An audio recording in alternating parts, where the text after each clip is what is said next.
everybody, and welcome to T-Box Talk, episode 24. Today on the podcast, I am joined, as always, Josh has returned from Los Angeles, and Will, a.k.a. Bagel Davis, sits onto my right. My name is Andrew, as always.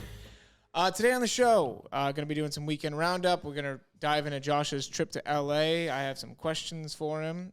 Going into some golf stuff. I have a special thing planned for the boys I won't get into right now, so stay tuned.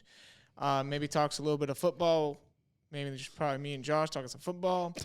LD from the T, and then a potential stand-up if we have some time. All right, so let's get into it, the weekend roundup. I'll kick it off because I have a funny thing to get into. Me and my dad playing a golf tournament. And, my dad's not the best at golf. I've said many times I'm not the best at golf on this very podcast.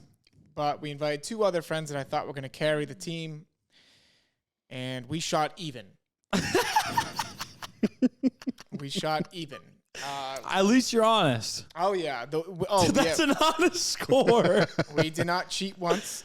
We definitely took a couple extra mulligans, but I won't count that. And the winning score was 13 under, so we weren't even fucking close. That's actually a pretty honest score, too. Anybody who goes out there and shoots like 16, 17 under, I can't stand. No, I see. So we discussed this last week on the podcast about cheating inside of a tournament, especially for charity. Drives me up the fucking wall. I was expecting some cheaters at this tournament, but actually no cheaters at all. Like, what was that one we did this summer where? Oh, it was the Boys and Girls Club event at Kirkbride. Yeah, well, we shot like really. We shot good. 15 under. Yeah, I mean, was it 15? I thought it was 13. It was 15. No, it was 15. And then the Seriously? winning score Yeah, was, because we were going into like the last 3 holes or something like that, 15 under, and then I remember we just kind of fucked up once we checked the scoreboard and saw we there were some playing group really well. that was mysteriously 20 under or some bullshit like that. That's what it was. It was it was something ridiculous, like 19 or 20 under was the winning score. That pissed me off so much because we were dead honest about our score. When we played, we hit some huge motherfucking putts out there, and we came in so excited, and they were just like, "Oh yeah, there's like you came in 5th at 15 under." I was like, "What?" Yeah. And then, so a little bit of an embarrassing moment. So I knew the golf tournament was at Triggs, and I knew the course. And so I had my foursome, and then I was able to get another friend of mine to enter a foursome into the tournament. And my dad was the president of Cumberland Youth Baseball and Softball, so I had him pull some strings to set us up both on the same hole. So, we kind of play one behind each other and just have some fun. So I knew the course, and we were starting on hole 8. And I was like, all right, guys, just follow me. I know where hole 8 is. I went to the complete wrong hole. I was driving onto other people's fairways that were finishing up their rounds. And a ball almost came and smacked me and my dad in the cart. And the guys who were finishing up their round, like, they got off before the tournament started, were so mad. Like, they were, like, flipping out at us. And, like, I was like, oh, sorry. And then I found ourselves to the right hole. But that was embarrassing. Colucci's not the best golf cart driver in the world. No, I am the worst. He scares the fuck out of me when I drive with him because half the time I feel like he's in La La Land, Like I am. I think at Fox Run there was like several occasions where I thought I was gonna run into fucking Colucci just like hammering the brakes around corners. Dude, he's okay. So ever since we were younger, he's had this thing where he's very jittery on the brake. I am. But that's not my problem with him. My problem is the way he aligns the cart with the ball because he always fucks it up. Because, like, when you go up to a ball, like, we're both righty golfers, so you're going to pull up. You want to pull up on the left side, then. Yeah, you eliminate my ability to swing the club, or you just kind of, like, creep up on me like I don't need, But if you go the right side, then it's, it's fine. It's out of harm's way, yeah. But he's such a sweet guy. Yeah, I'm not the best when it comes to manning the golf cart. But it was a great tournament, and cool thing was we donated a couple Tri-Lights to be given away at the auction, and they turned out to be the grand prize. So that was pretty sweet. Dope. It was the last 2 items auctioned, and it's caused a little buzz, and it was pretty cool. But the same guy drew the ticket. The same guy won both Tri-Lights. Like, his ticket was drawn twice. He probably stuffed all his fucking tickets in there. Well, no, they were mixing it up. It was completely No, random. I know. I'm saying that, remember that method I told you? And for anybody out there, if you're going to be a pro about, like, if you're going to go do a raffle at a golf tournament, you got to be a pro about it.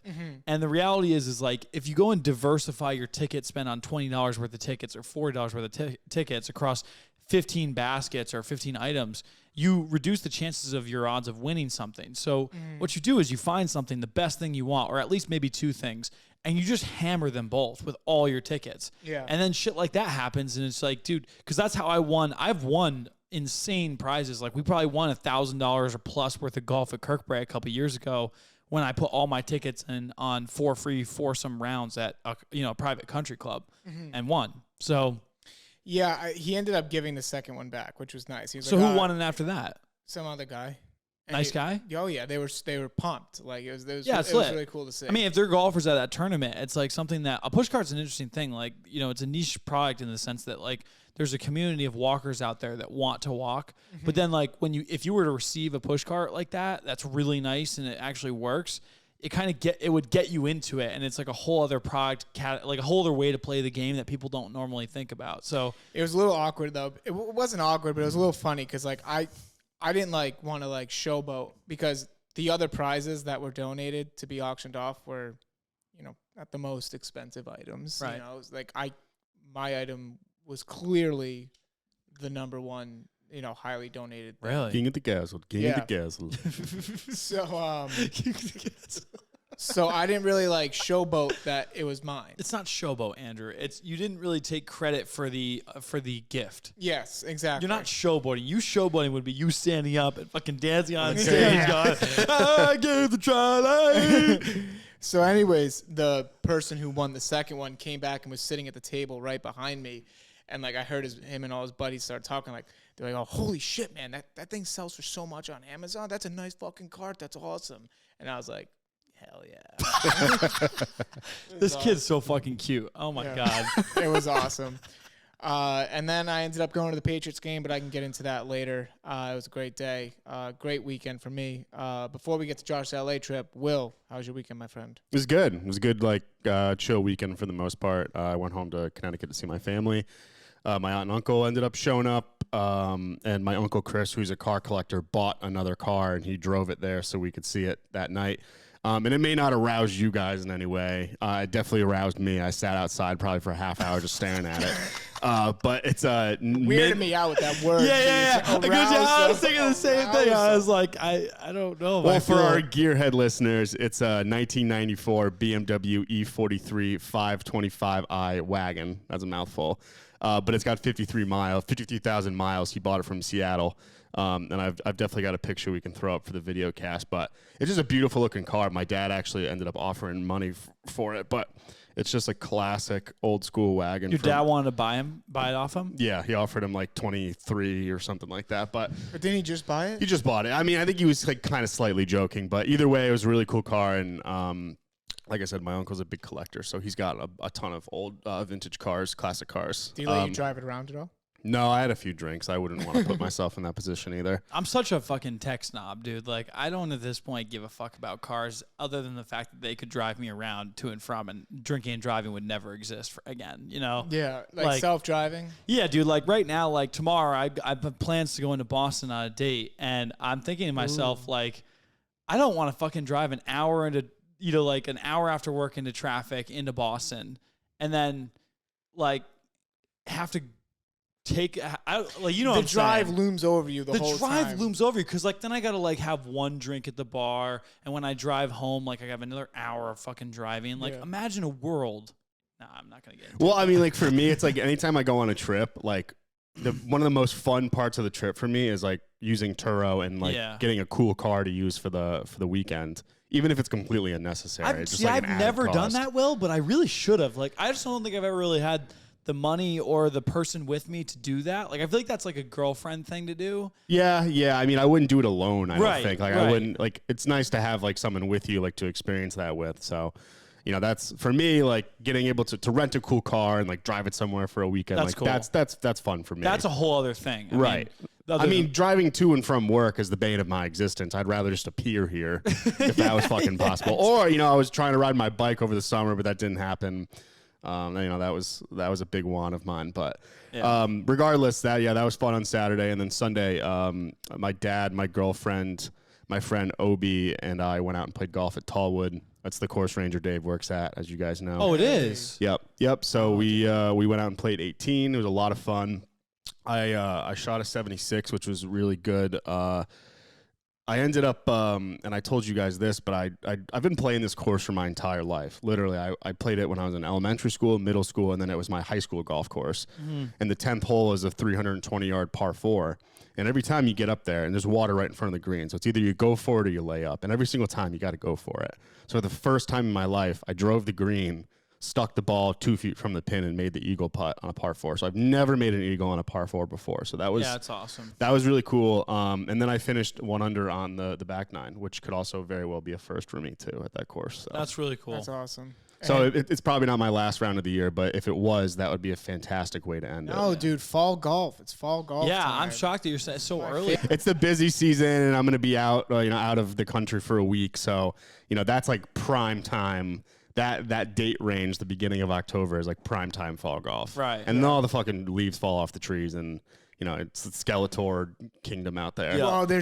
Well, I'm already kind of seeing it. During the tournament, I must have lost 5 balls to the leaves. Like, and it was a scramble, so, I don't really give a fuck. I was like, I don't have the best shot, so, I don't care. But, there was, 5 times where I couldn't find my ball because there was a ton of the leaf leaves. Rules, yeah. And I was like, fuck this, I'm not even going to look, and then just bailed on it. So that's the only negative of fall golf, but I love the weather, so. Yeah, you can't beat it. No, it was beautiful out. It was 70 degrees, no humidity.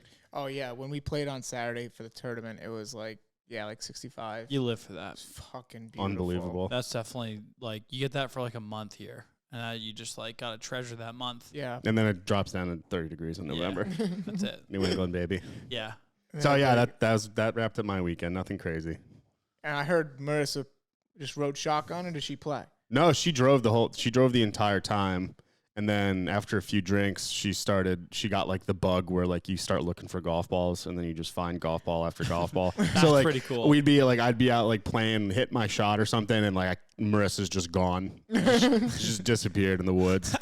I'm like, please be careful. That's pretty funny. She didn't play though, right? No, she doesn't. No, she doesn't golf, but she's been wanting to get out on the course with me for a while, and this was the first opportunity to make it happen because, again, my dad works at Tallwood. It's very low key. There's no issues with getting spectators out on the course. There wasn't a ton of people out playing. So, and obviously, you may not want to bring your significant other or a spectator out in the dead heat of summer.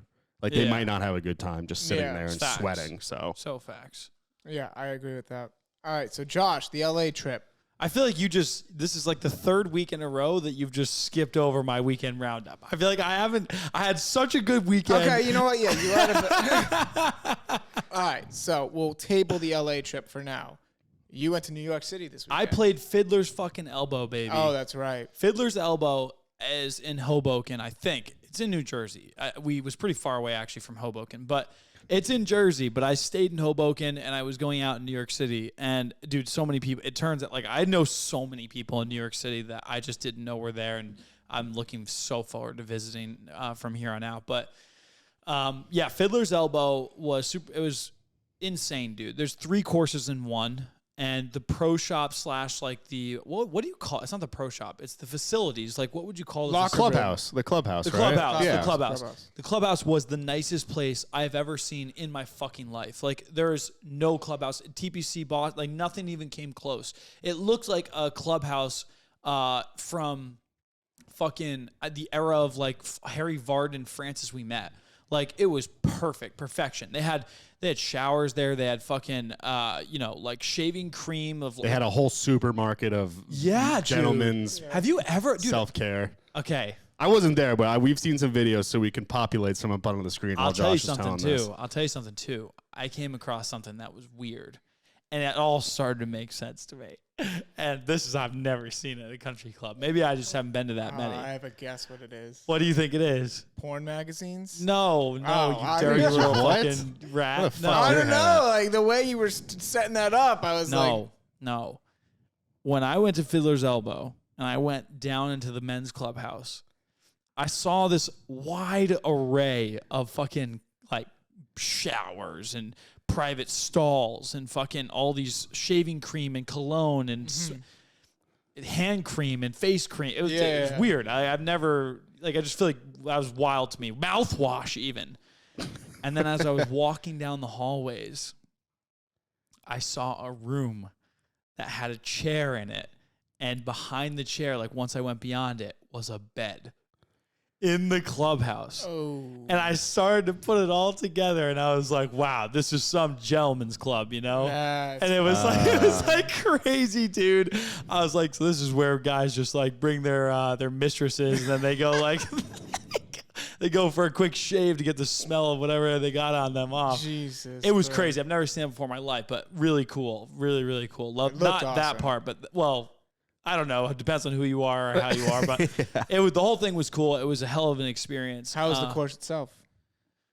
Really, really short. If I had gone there again, like I would have, if I had played there, like if I went there and played again, I'd tear the course apart. But like You said there's like 3 courses there, right? Yes, I did. There are 2 longer courses too, but we were actually going to meet for a fraternity gathering. Haven't met with my fraternity friends in like 2.5 years.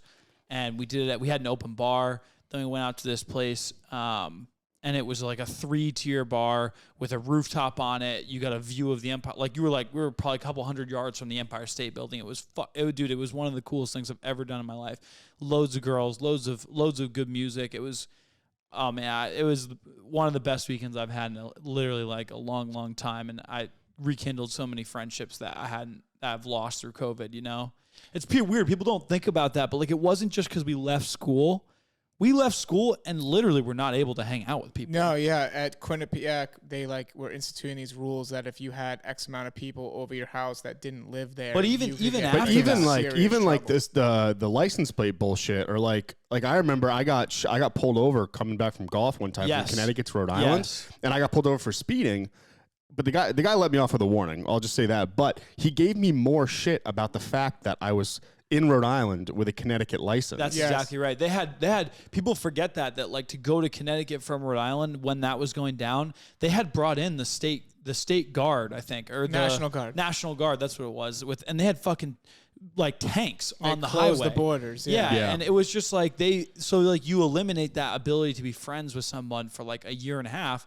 And you disconnect, and then something like this just is like you literally like re-energize everything. It's awesome. It's really cool, man. And also, there was a lot of little kids in that fraternity. You know what I mean? Like little douchebags. Yeah. That like totally have matured so much that now I can like actually like look at them as a different person. You know? Yeah. Which is really, really cool. And I had a lot of fun there, and I had the opportunity to try some pizza as well. And dude, I gotta give it some credit. Like New York and Hoboken pizza, like a good slice of crispy, crunchy, you know what I mean? Thin I heard crust. Jersey pizza got voted like #1 or some shit like that. New Haven. No, New Haven was second, I think. Maybe this was a few years ago, so it's subject to change, I guess. The New Jersey pizza that I had slapped. Yeah. It was fucking Was good. it like thin?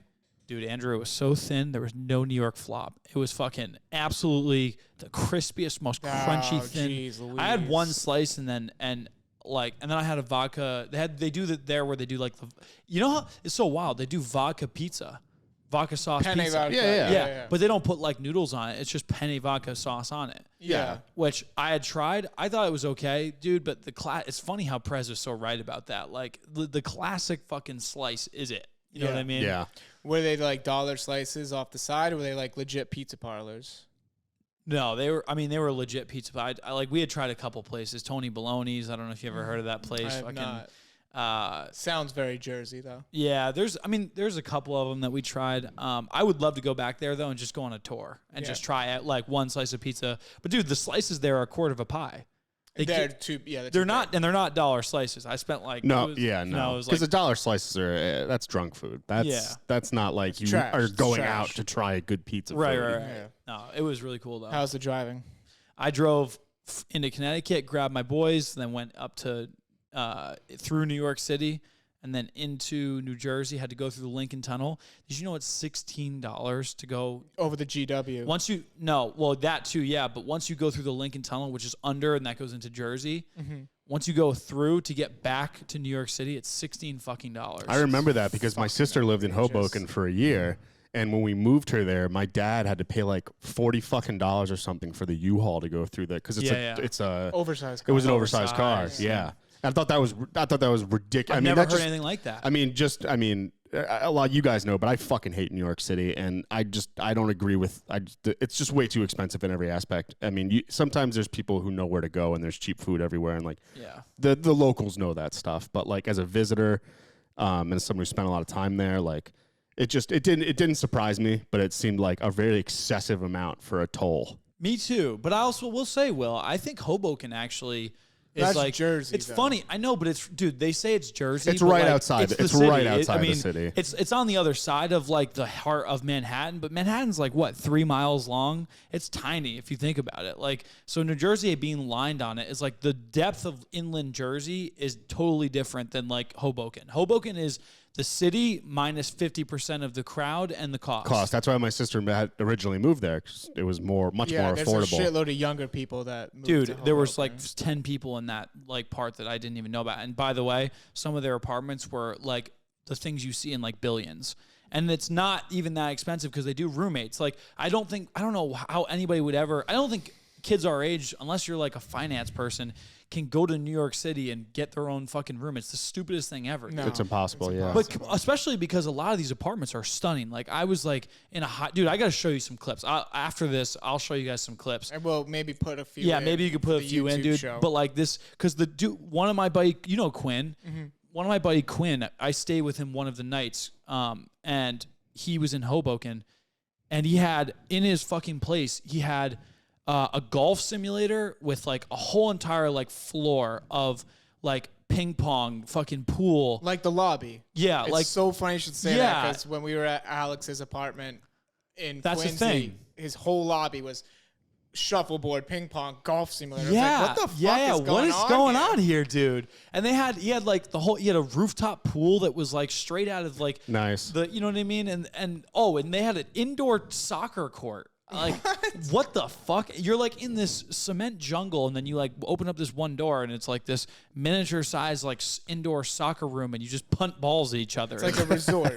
Yeah, like a resort. dude, the gym was the best gym I've ever been in. Like it was insane, and he said his rent was like $1,500 a month. I was gonna say I think my sister paid like $1,300 or $1,400. Yeah. She had one other roommate. Couldn't believe it. I just remember my sister when she lived there telling me that it's a very youthful. Hoboken is a very youthful area. There's a lot of people who move there after college who still Yes. want to be close to the city, and it had been coined with the nickname Broboken because it was just a lot of young finance like people that were right out of college needing a place to stay that was affordable, 100%. and, close to Manhattan. Exactly. It was cool. Thanks for asking, though. I appreciate you It's a letting me. great giving me trip. that. Great trip to New York.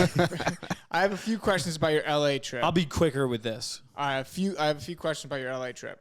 You went to Universal Studios in Los Angeles, correct? To ride the new Velocipaster? Jurassic Park. Yes, correct. ride. Is Universal Studios in LA better than the one in Florida? Absolutely not. The one in Florida. It's not even close.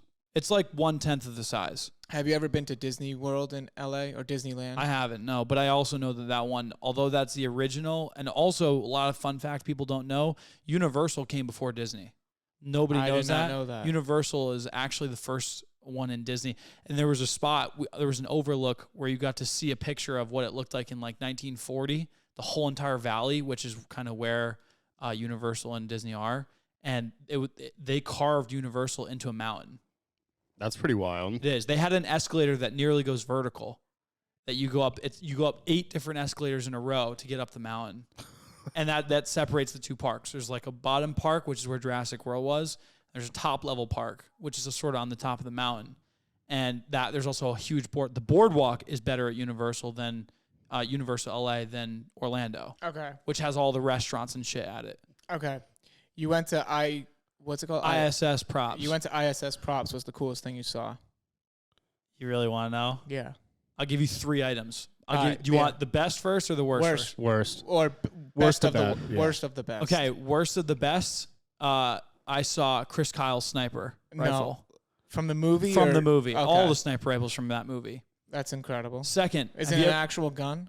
Oh yeah, oh yeah. Oh shit. They let us into the armory, which they never do. It is the biggest privately owned armory in the world. It's unbelievable. You're Have you ever talking- seen American Sniper? Oh yeah. I actually have Unbelievable. pictures of it. They allowed me to take pictures, so I'll send you guys some. We can post the picture of it. But it literally was when I tell you millions of guns. I saw Dirty Harry's, fucking Gats, and all the things that have come from generations of film, and it was crazy, but nowhere near the coolest thing. The second coolest thing, it's a 2-in-1. Have you ever seen Last Samurai, Book of Eli? Either of you? Book No. of Eli, yes. You haven't seen it? Neither. They have in the both of those movies. They use an 8-barrel Gatling gun. Yep. And they have 2 of them. And that, to me, always remains my favorite. I love those fucking things. Yeah. But also, they have a minigun. They actually have multiple miniguns, which are just like, you see that and you just shit your pants. Like, you just cannot believe that exists. For the first one, I'm going to dual action this with 2 different items. Okay. Who's seen The Dark Knight? Of course. Come on. It's the best trilogy of all time. I got to hold and, like, point at the wall Heath Ledger's shotgun, that dual action fucking double barrel shotgun that Heath Ledger held in The Dark Knight in the scene. The opening scene when he shoots all the bank robbers. And he actually uses it throughout the movie. He uses it when he walks up into the rich where they're doing the foundation, and he fucking shoots the window out. Remember when he does that? That's I held that shotgun. That's cool. That was actually, for me, probably the coolest thing, but I think you guys might find this one even cooler. I think that's already the coolest thing. So you might think this one's cooler. I got to hold the infamous pistol handgun that Jack Sparrow used in all 6 movies. That's cool. That's cooler. Yeah, that's cooler. That's the best one. Yeah, it's not even close. For me, it was Heath Ledger, but like Jack Sparrow is a fucking close second. I'll tell you. Especially like during the fact of everything just happened with that dude. Like he's never gonna be Jack Sparrow again. And that holding that pistol in my hand was like, you literally have you can't even. Just 10 years of childhood coursing back through your veins. You can't believe it. You're just like you're in shock. You cannot believe that you're actually like we got really lucky. We were probably one of a few thousand people that have ever been maybe even less, let into that armory outside of the ISS family. So that was fucking insane. That's fucking awesome. Yeah, that was cool. Did they make you wear gloves when you hold that stuff? No, dude, they're surprisingly fucking like kind of reckless in there. Not reckless in the sense that they're not careful. They're just like they just pick shit up. So like they bang it around kind of, you know what I mean? Because they're like they don't like there's just shit. There's literally millions of guns, like millions. Like that's hard to even fathom. Is it like number, a warehouse? Oh yeah. That's like all ISS is one big massive fucking warehouse basically. That's fucking awesome. Yeah, I did get to see one thing I saw that was fucking sick. I saw a real R2-D2 being made, like a physical R2-D2 being made. Like they're like constructing it right now for like a park or something. It looked like they were doing repairs on one of the machines that they use in the movies. Oh my god, that's sick. Yeah. That's sick. That's sick. That was pretty cool. All right, what is the most unique food that you had? The most unique food that I had, that's an interesting question. I would say my favorite food that I had, there was this like brunch spot. It's called Blue Jam. It's one of the best in LA. Like everyone goes there. It's on Melrose Avenue. And in there they had these churro French toast like an order of French toast, but it was churro flavored. And they took churro like crisp and they deep fry the toast. And it comes out with this it's like this French toast, but it's this crispy churro fucking bullshit on there. It's so good. Did they serve it with spicy chocolate? No, they didn't. Damn. But that actually fucking pisses me off. Now I feel like they should have. Right? Because aren't you supposed to like dip churros in chocolate? Like absolutely. Specifically spicy chocolate. Yes. Although I will say, like, I don't even remember putting syrup on it. They had this. No, you know why? They had this this very lightweight, really amazing cream on it. It was almost like a cream cheese drizzle without the cream cheese. Like wasn't heavy like cream cheese. Yeah, okay. Oh my god, dude, it was like literally we had it 2 days in a row. We just didn't even go to any other breakfast place. Like that was it. That's awesome. So good. All right, last question. Is the traffic as bad as they really say it is? I think it's amazing that I sit here before you today. Like I must have almost died 50 times, especially with my dad driving. Like it was like, cause he's almost as aggressive as the rest of them. And it was like, there's never a moment of relaxation at all. Just white knuckle driving all over white LA. knuckle, fucking massive white knuckle. And it could be at like Sunday at like 8 PM and you just like are stuck in 2 hours of traffic. The worst part is like the time, like, you know, you go from one part to the next. Like there was one day where we didn't really have a plan, and my sister wanted us to go to CVS, and turned out the CVS was 50 minutes away, and it was like 3 miles away. Oh my! You're better off walking. You are like we couldn't. There's things you can't believe. Like you could spend a whole entire day just driving there, but that sucks. You want me to like rapid fire some cool shit though? Yeah. We did a house tour, like a celebrity house tour. It turns out that Rocky, you guys know Sylvester Stallone is the fucking king of Hollywood. That motherfucker's living in a castle on the top of the hills. A lot of people don't know that, like, when you talk about the Hollywood Hills or Beverly Hills, the houses are built into mountains. So, like, we were driving and there were cliffs of like 1,000 feet right below us with no railing the whole way through. And the tour guide's like in a bus fucking like pointing shit out, you know what I mean? While I'm looking over the edge having a panic attack. So we saw, who's the dude that did Scarface or Scarface? Tony Montana. Al Pacino. Al Pacino. We saw him like outside of his house, like while driving by. That was cool. Is it on a bus? Yeah, we're on a bus that's like there's no windows. It's like a tour bus. But fucking Floyd Mayweather's house. Saw that. I heard it was pretty modest. Low-key. Modest. That was cool. Still though to see it. We saw a bunch of other actresses and actors. I gotta be honest, they live pretty modestly because like those places are so expensive just to build it, like just to have the foundation. It's crazy. Houses on stilts, like literally. I told you guys about that. Which, but I'd say I'm trying to think. Like probably there was one other thing I wanted to mention. You mentioned the haunted houses last week that you're still having nightmares about. I am having nightmares about Michael Myers, dude. That fucking sucks. That's just not the guy you want to see in your dreams. Like, the guy fucking comes in and he's just so goddamn scary. There's no facial expressions on him, too, you know? No. It's so, like... He's a scary fucking character. Yeah, he really is scary. Just needs a hug. Yeah. I mean, there were a lot of things that were cool about Universal and whatnot. I would say, I'll even kind of leave it at that, honestly. LA is a fucking shitty place, in my opinion. Like, there's no water. I couldn't breathe. My nose fucking hurt. Like, we had to walk everywhere. We nearly got assaulted by 20 fucking homeless people who, like, wanted to kill us. And, like, the food trucks there it took, like, an hour and a half to spend, like, $20 on a food truck that sucked. Oh, we saw Dave Matthews in the Hollywood Bowl. I hated the Hollywood Bowl. That place sucked. I had to walk up a fucking cliff to get to my seat. They didn't serve out any alcohol, and I can't drink beer, so I was sober the whole entire time. It was miserable, but I did love my family, and seeing my sister live in Section 8 housing was pretty fucking stupid. Yeah, I love LA, as you can tell. I know. It's like every time I go out to San Diego for work, people would be like, "Oh, you're so lucky," and I'm like, "I fucking hate San Diego." I fucking hate California. Yeah, dude. I mean, you could be lucky. The thing is one thing that was cool, and Andrew, you might think this is like kind of unique. I don't know. Will probably just agree with me that it's stupid as fuck and we hate that place. But they do, like, there's such an inside to LA. Like, you're either on it's a place of haves and have-nots, like to the nth degree, probably maybe the most in the entire world. I can't think of a place that's more separated because they literally built a mountain in between the haves and have-nots. And what's insane is that when we were waiting at that food truck, my brother said, "You don't realize this, Josh." We were in Hollywood, by the way. That's where we stayed. Like the Hollywood and on that strip, which is the shittiest place in the fucking Hollywood world. Boulevard. Yeah, it fucking sucks. Yeah. Fuck that place. But anyways, again, dangerous as all hell too. But we were there, and he said, "Look behind you." He goes, "You know that shitty building you're looking at? Some guy fucking opens up a hidden door in the building, like a black hidden door, and walks out in like the nicest security outfit I've ever seen. Closes the door, like then just like meshes with the whole entire building, and just stands guard there like this." And I was like, okay, so like this was like the shittiest building I've ever seen, and there must just be like a literal hidden gem inside of this building. Yeah. Yep. That people are let into that are on the in, Yeah. So there you go. I think that's pretty cool. But also kind of shitty because like. Yeah, I mean, well, when you're the have-not, it fucking sucks. Yeah, they're creating like a physical line between everyone behind the curtain and everyone out on the outside. And it feels like everyone who's living in the have-not section is just living in poverty. That's what it feels like everywhere you go. Yeah. So. All right, L.A. Interesting place. All right. Gonna get into some golf stuff. Rapid fire through a couple things. United States wins the President's Cup. No real surprises there.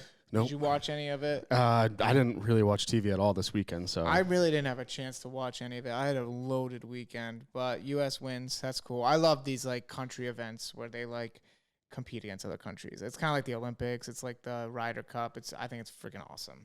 And then so last week we kind of slandered Bryson's name about him falling into the rope, which was fucking hilarious, and being a hardo about it.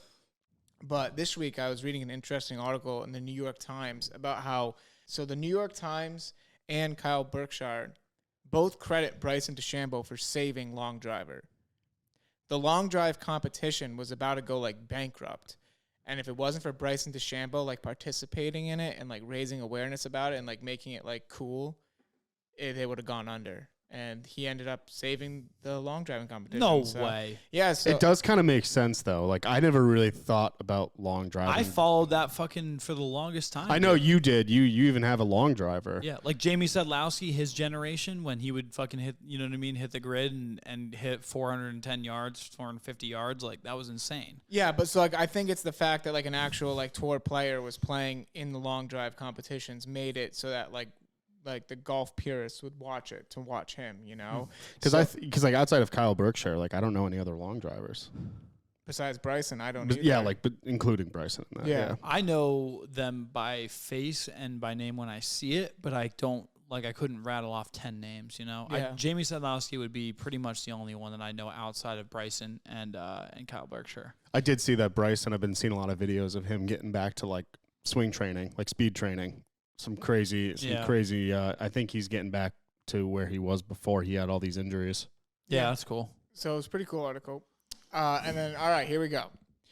I have prepared some trivia questions for the boys. This is going to be round based, and there will be a prize at the end. Oh, that's unreal, Kluchi. This has got me really excited. Okay. So we're going to go alternate rounds. There's going to be no stealing in the first 3 rounds. You're each going to get a question I prepared specifically for you. They're kind of similar questions in each round, and I'm just going to get into it. Note, there is a prize at the end for the winner. Round 1. Will, this question is for you. What is the maximum amount of clubs that can be in your golf bag? 14. Correct. Oh, I would have said 13. I was about to say 13. Thank God I didn't get that question. All right, so Will has 1 point. Josh, a birdie is 1 under par. An eagle is 2 under par. Albatross. Correct. That was a lobber there. Both A of fucking those, underhanded pitch there, Colucci. both of those were lobbers. That was kind of a lobber Those were because it was evenly- 13 or 14. That was one or the Those other. are evenly based questions. All right, so now we're tied going into round 2. More of a geography thing going on here. I hate geography. Josh, you grew up your entire life in the state of Rhode Island. Over under, the population of Rhode Island is 1.25 million people. Yes. Over over or under? Oh, fuck, Lucci.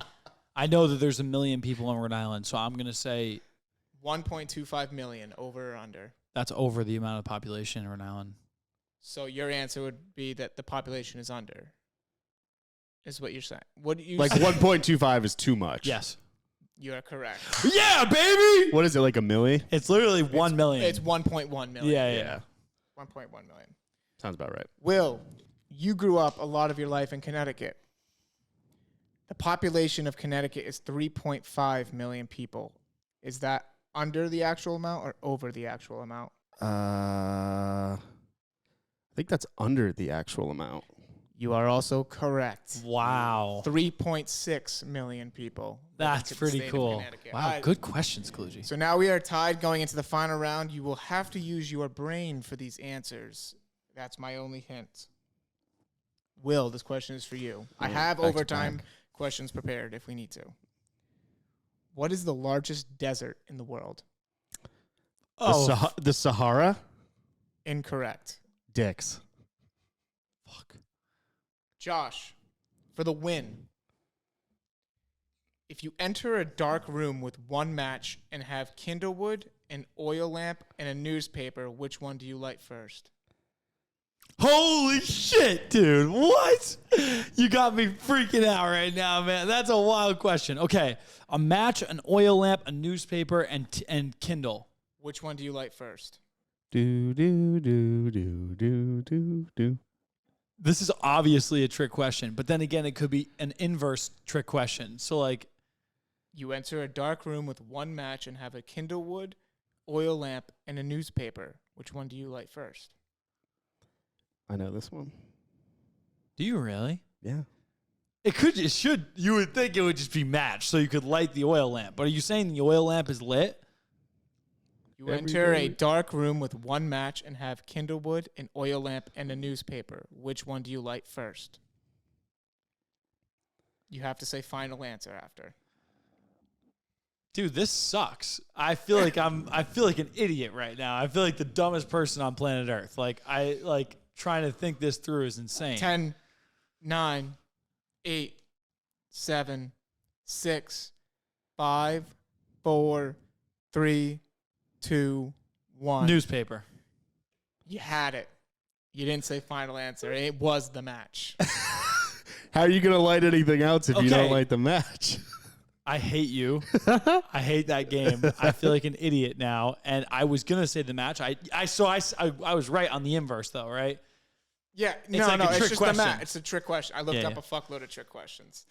Okay. So now we're in overtime. Still. We are in overtime. Steals are now enabled. You guys rock, paper, scissors one time to see who goes first. Ready? Rock, paper, scissors, shoot. Oh, fuck. Will will be going first. If Will Pew, gets pew, it, pew. if Will gets it wrong, Josh, you get to steal to win. Okay. He could beat me right now. We're in overtime. Yes, he could win right now. You just lost I rock, paper, just beat you at rock, paper, scissors. Oh, this sucks. Will, what goes up and down but is always in the same place? What goes up and down but is always in the same place? I hate this fucking question. A riddle. The Riddler Colucci. What goes up and down but stays in the same place? 15 seconds. And I'm watching the clock. Your eyes. Incorrect, Josh. What goes up and down but remains in the same place? The sun. Incorrect. The moon. Final answer. Stairs. You go up and down. I hate that fucking question. All right, I feel Josh. like the sun stays in the same place too, though. So technically, that Shut up. I win that. Shut up. Your eyes do too. They go side to side. That's actually true. But they kind of might shit. Like I can look. I don't know. Fuck. Josh, you get to lead off this time in overtime. Now, Will, if you get this right, you win. Okay. What word is spelled incorrectly in every single dictionary? What word is spelled incorrectly in every single dictionary? That's the hardest question I've ever been asked. What word is spelled incorrectly in every single dictionary? There's one word. What kind of question is that? I know, dude? I'm stonewalled over here. These are 10 seconds. These are like when Saw asked people, you know what I mean, to answer a question or survive or something. Like I don't know what the fucking answer to that is. I've never even looked in a dictionary. 3, 2, 1. I don't know. Will, what word is spelled incorrectly in every single dictionary? No. Like that's there's literally billions of words. You guys are going to slap the shit out of me for this one. 10 seconds. He just did this to piss us off, I think. No, it's incorrectly. Oh, fuck you. What? So just... The answer is incorrectly. What word is spelled incorrectly in every single dictionary? The answer is incorrectly. I don't know if I'm an idiot or if you're an idiot, but one of us is an idiot. Will, what gets wetter the more it dries? Oh, fuck. A towel. Correct. Will has won. And what have you won? A $20 gift certificate to the PGA Superstar. Woo! Wow. Colucci. Love that. Oh, that's really cool, dude. That's very nice. Thank you. Now you got to go drive 45 minutes out to the nearest PGA Yeah, Superstar. to go buy a sleeve of Pro V ones. I'm going to hit in the woods. I didn't actually buy that. It was given to me at the tournament. Yeah, so. we kind of figured that. We didn't think that you drove all the way out to PGA Superstore, considering you've never bought a pair of clubs and still are using the same fucking bullshit from whenever. All right, so we're going a little long here, so we're gonna jump right to do a quick few minutes on football. I went to the Patriots game. It was fucking awesome. The Patriots lost. Mac Jones is hurt severely. I'm depressed. But going to the game was awesome. Depressed. Josh just lost one of his starting wide receivers. I wouldn't say he was one of my starting wide receivers. He was starting, but like he was on Sterling Shepard towards ACL. Yeah, he was kind of first off, I picked him up like last week. Oh, okay. I picked him up on a whim because I think I also have Michael Gallup coming back into the roster in like a couple weeks. So you're bulling then. Yeah, I've also put. Dude, can you help me out right now? Just for the sake, and maybe somebody that's listening feels the same way.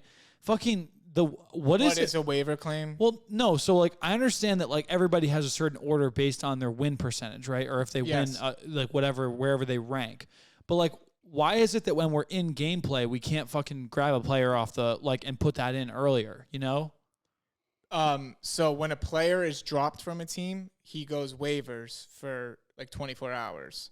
And people can claim him based on their waiver spot, and then it's open to the public if nobody puts a claim on him. If a player is playing in a game, you cannot pick them up. It'll be a waiver claim, not an actual pickup. Right, but like I was trying the other week to pick up a player, and it wouldn't even there was no waiver claim. Somebody must have just dropped him. Oh. If a player is dropped, he goes waivers for 24 hours. Got it. Yeah. Okay. And it can differ fantasy league to fantasy league. It can, because I've never dealt with that before, and that was that was different. But it's to prevent people from doing collusion. How'd you do in fantasy this week? I finally won. But what's funny, you should ask me that. So I'm at the Patriots game. The Patriots are playing the Baltimore Ravens. I'm a nut Patriots fan. Like, I'm a diehard. But I had a slight issue because I have Mark Andrews on my team, tight end for the Ravens, and he went fucking off and was torching the Patriots. So, like, I'm sitting there with 3 other people who are in me and Josh's fantasy league, and, like, Mark Andrews is, like, just going off, scoring, like, touchdown after touchdown. And every time he scores, my friends are looking at me just like, fuck you, dude. Fuck you. I'm like, ooh. I'm looking at your lineup right now. That's a tough starting QB to have. Wentz is not. Carson Wentz sucks ass, dude. He He's a fucking piece of shit, dude. He doesn't know how to move around. Dobbins really not doing you any favors out there. Mark Andrews, though. That's what I'm talking about. He's on the Ravens, so I watched him in person just tear the Patriots apart. And that's so tough. But I was like kind of basking in winning. Shark you got from me, and he fucking sucks. DK Metcalf, another good. Yeah, dude, he had 17 points. He's got no quarterback. He should be putting up 20s. Yeah, but he's still pretty good. I'd take that over a lot. Cordell Patterson, though, wow. Yeah. So that was a decent week. You're 1-2 now with 112 points scored. For the record, I scored 113.9 points. I would have beaten you this week had I played you. Yeah, but we didn't play each other, so fuck you, dude.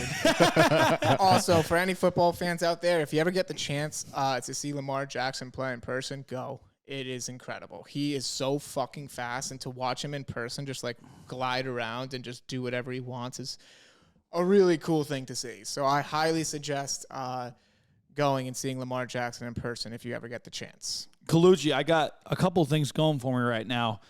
Breakout week for a number of players on my team. Lazard showed up. How did he show up? He scored a touchdown. He was celebrating with fucking... how many points did he score?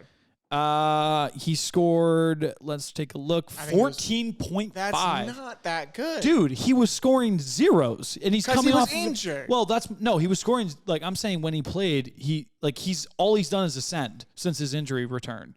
He's fucking going to be great. First off, he's Rodgers' number 1 right now. Has to be, as soon as he came in. So 14.4 points is something I need right now. Second, I will say Marquise Brown blew the fucking socks off of that round. Yep. Didn't score a touchdown. Had, I think, 13. He had 14 receptions. 14 receptions. Absurd. And scored 28 points, which tells me that in the future he's the number 1 on that team, and he's going to be fucking targeted until DeAndre Hopkins comes back. Even when he does, though, dude, he's the long out. Marquise Brown has always been able to catch the ball so fucking deep out. It's just that's all they do with him is just fucking fire him out on the outside. Because he's just faster than everybody. Fournette showed up last week. Yep. Kareem Hunt still fucking suck and win like a little bitch, but he really deserves to be on. It's Nick Chubb. He's going to be on his own team, dude. He's going to get off the fucking. He's going to get out of there. He can't be on Cleveland anymore. I feel like he's going to go be RB1 if he wants to shine because he's just so fucking nasty. Yeah, a lot of people are kind of hesitant to pick him up because of the situation that he was involved in a few years ago. So, but that's why he kind of never got a starting job. Yeah, that was tough. Also, I'll say. Josh Allen just continues to be an absolute nightmare for anybody else. I know he didn't win, But dude, he just like refuses to not throw the ball thousands of yards every Yeah. fucking day. Like and the guy he just loves. runs a lot too, so you get a lot of good running yards with him. He's the core of my team. I can build a team off of him. It's amazing, absolutely. even in fantasy, how you can build teams off of good QBs. You know? Yes, because there's a huge discrepancy between the top 5 scoring fantasy QBs and like everyone else. If you have one of those top 5 guys like Lamar, Mahomes, Josh Allen, the guys who like score a ton of fantasy points. Yep. Every other quarterback kind of just sits in that 15 to 20 range, but like Josh Allen and those guys, they can put up a 30 spot easy. Yeah. So like I'm so pumped to have about that advantage is always very good. Ayuk fucking showed up last week yes, too. he did.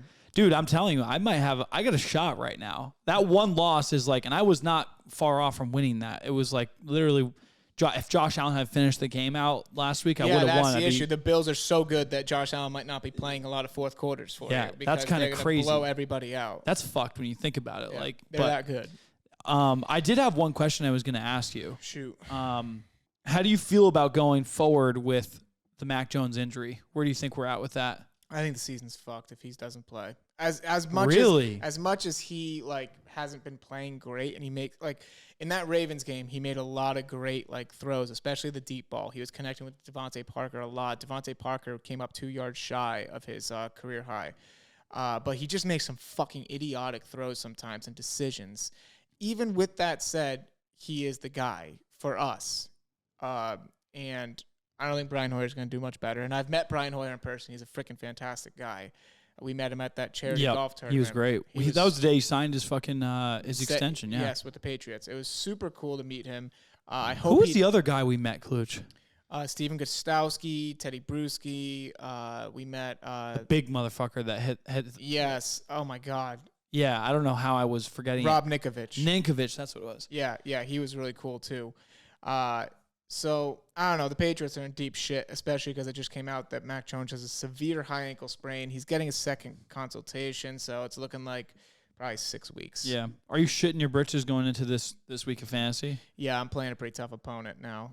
He's got LaShawn Jackson, right? Yeah, he's Lamar. Lamar Jackson. Yeah, so. QB1 in fantasy right now. Yeah, not surprised there. All right, so that's going to wrap up some football talk. Me and Josh will talk some football every week.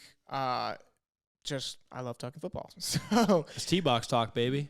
Anything flies football season. If you're on the T-box, you're talking football. All right, so we're kind of running strapped for time here. So what I'm going to do is I'm going to combine these last 2 segments because my stand-up kind of is almost an LD from the T.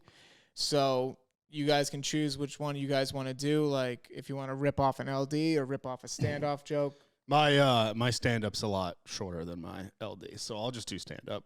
Whatever, yeah, okay. Whatever one you want, whatever one you guys want to do, fly with it. All right. Who wants to lead off? I'll kick it off. Okay. This is a short one, but I've kind of been harboring it for a couple weeks now. So I had this weird realization the other day when I was watching TV because it happened in front of me on the television. But it's a concept, and we've all done it, so don't say you haven't.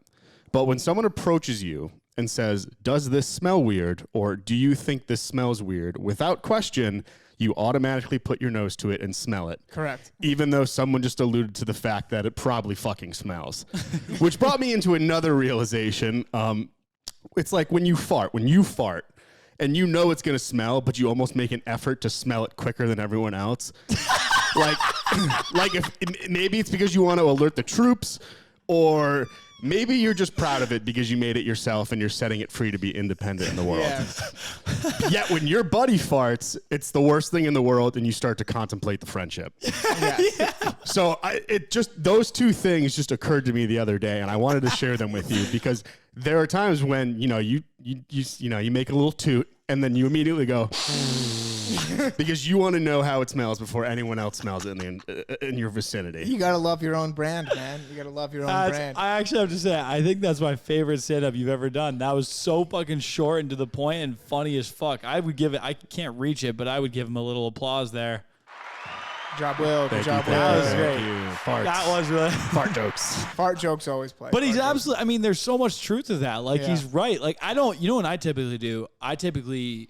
If I rip ass somewhere, I'm going to try to identify it so I can dissipate it. Right. Like, I've got to take measures, like forward measures to, you know what I mean? Like, do I wave it out? Or like, if you ever see me I kind of like wave a little bit, you know what I mean? Jesus Christ. All right, I'll go. Yeah, you're not gonna smell my fart before me. I made it. It's mine. All right. So mine is kind of a blend between the two. All right. I have a real problem with the media, and especially boomers specifically. They blame video games for instilling bad behaviors and violent trends in children and young adults. And honestly, I think it is the most idiotic take, and I actually think it's hypocritical. And why do you think it's hypocritical, I ask? I just want to share with you a few IMDb descriptions of some shows that can easily be accessed by children and young teens at any age on any streaming platform. Dahmer, the story of a Milwaukee monster told through the perspective of the victims and police incompetence that allowed the Wisconsin native to go on a multi-year killing spree. IMDb rating 8.4 out of 10. Extremely wicked, shockingly evil, and vile. An entire show about Ted Bundy and his massive massacre, and they put Ted Bundy played by Zac Efron. And The Tiger King, even going back to like 2020, a rivalry between a big cat eccentrics takes a dark turn when Joe Exotic, a controversial Animal Park boss, is caught in a murder for hire plot. 7.5 out of 10 stars on IMDb. So they claim that video games and all this are bad for young children, yet people are like fetishizing over serial killers on Netflix and stuff. Yeah.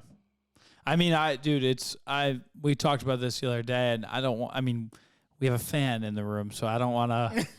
I'm not a fucking fan of Dahmer. I'm a 27-year-old adult who can watch the show, but I get where Colucci's coming from. I love the way he said that. I'm not a fan. I'm not a fucking fan.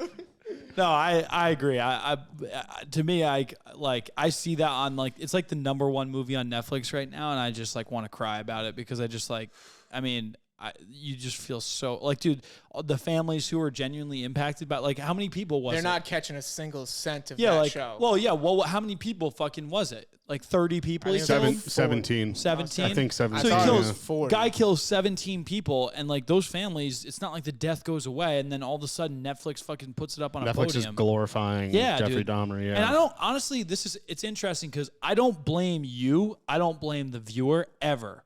Because the viewer will consume what's there, and it's all about interest and sort of it's corporate responsibility not to do things like that. It's similar to you can't blame people for you can't blame people for drinking out of water bottles because we need the fucking water, and sometimes the portability works. You blame the corporate companies for not coming up with a better solution to fucking water bottles. You know what I mean? Now they've come out with cans and stuff, and they can actually recycle that material. So why are they still making water bottles? If there was only cans on the shelf, I'd buy only cans. Because they're making money. Right. It's all about money. It's corporate greed. And so that's what I think about fucking Dahmer in that show. But it just drives me crazy because you'll see every year, there's it's a shooting will happen or something, and people start jumping on video games. It's look on Netflix. Yeah. Where I can go one button, I can have a family Netflix account and just click one button, get onto Netflix, and watch whatever I want, right? Yeah. A video game, you have to purchase the video game, purchase the console, purchase the television to buy it on, actively play the game. Right. How are you going to sit here and run articles about how video games are making children violent when all this stuff is right at everybody's fingertips and on YouTube? You ever seen the fucked up shit on YouTube? Oh, yeah. You just get out of here with that stuff. So I get really aggravated, especially when shows and I'm probably going to watch Dahmer. I probably will watch it, but it gets so aggravating when and I'm a big... Because you're an addict. I'm a video game... You're a content addict. Yes. Most people are. You just kind of consume what's there. Although I have way more discipline. I can't watch negative things like that because I'm too empathetic. I look at it and I feel it. You know what I mean? Yeah. I just can't do that. All right, so Josh, your LD/joke, whatever you want to do. I'll do an LD. I'll do my LD from the tee. I had a joke that I don't know is the delivery is so risky. You know what I mean? And I can't do it right now because I've already blown it. But I'll save it for another time when I'm feeling more bold. Okay. Especially because Will just knocked it out of the park. I really like that. Appreciate that. So Will did. That was he awesome. did. My LD from the tee is simple. If you go to a place that fucking makes like pre-made sandwiches or something, what the fuck are you putting mayonnaise and mustard on the pre-made sandwich for? Should always be a side. Dude, I've reached this point now, especially because like when you get it, like even if you do like or you could eat mayonnaise, it's soaked into the bread. It's fucking gross. And it's like 2 days. It could be a day, 2 days old and mixed with like tomato and the water that like seeps out of tomato and lettuce and shit. Comes one soggy fucking mess. Yeah. And I just can't understand like eliminating the entire customer base of people who would like to eat a sandwich without mayonnaise. Why can't you just take a packet of mayonnaise, take a packet of mustard, the fucking 10 cents or 5 cents or whatever it is, put it in the thing with it and move on. Like that's all you have to do. Give people the option. If it's pre-made like that, it should always be done like that. I agree. Yeah, I'm, I might be a hypocrite by saying this because I eat some gas station sandwiches from time to time, but I've eaten, I get shit for eating the Subway tuna, but I've eaten gas station tuna sandwiches before. Oh, come on, Will. So yeah, I knew that was coming. I knew it was coming. It's okay. Well, I don't want to make you feel bad about that. No, it's okay. It's convenience. So, but I've noticed that weirdly enough, the tuna salad sandwiches, which tuna salads are usually made with mayonnaise, are not soggy from the gas station. And I don't know why. Yeah. So if there's anyone that works at a gas station and makes sandwiches, let me know. Because my personal opinion is because that sandwich doesn't have lettuce and tomato on it. That sandwich has tuna salad, and then the tuna salad is like mayo involved with the ingredient, and it's been mixed around. So it's saturated into the tuna. Yeah, like it's more absorbed into the meat or whatever it is that's in the sandwich. My feeling is that when you mix, like when you have water seep out of tomato and it mixes with mayonnaise, it becomes a mayo gloop.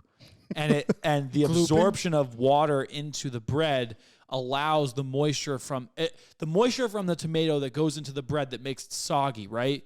Allows the mayonnaise to penetrate the layer of bread far easier than without it.